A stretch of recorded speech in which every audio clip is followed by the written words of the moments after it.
యేసు ప్రభు నన్ను కరుణించయ్యా ఎప్పుడు వచ్చిందంట? ప్రాణం మీదకి వచ్చినప్పుడు భయం వచ్చేసింది. చచ్చిపోతానా? పాపం చేసేటప్పుడు భయం రాలా? పాపపు సొమ్ము తీసుకొచ్చుకునేటప్పుడు భయం రాలా? అయ్యో, ఏ కన్న తల్లి కన్న బిడ్డో ఆ బిడ్డను తీసుకెళ్ళి ఆ పాపపు కోపములో అమ్మి వేస్తున్నానే, ఎంత నరకం అనుభవిస్తుంది ఆ బిడ్డ పోయి ఎంత బాధపడుతుంది, ఎంత వేదన పడుతుంది, ఆ తల్లిదండ్రులు ఎంత వేదన పడతారు ఆలోచించరా?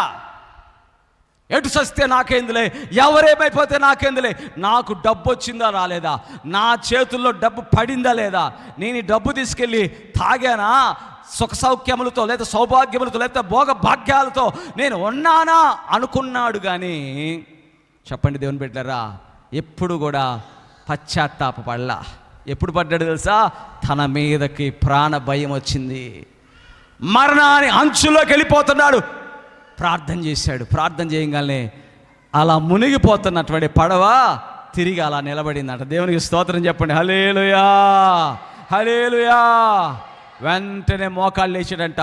యేసయ్యా, నన్ను క్షమిస్తావా? భయంకరమైన పాపినయ్యా, నన్ను క్షమించు ప్రభువా.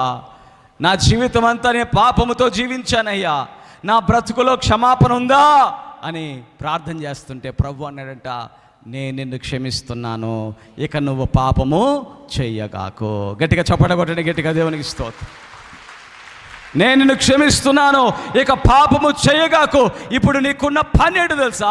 అంతకుముందు ఎవరినైతే నువ్వు పాపముతో ఆ యొక్క ఊబిలోకి నెట్టావో వాళ్ళందరినీ నువ్వు విడిపించే పనే నీది. దేవునికి స్తోత్రం చెప్పండి. హల్లెలూయా.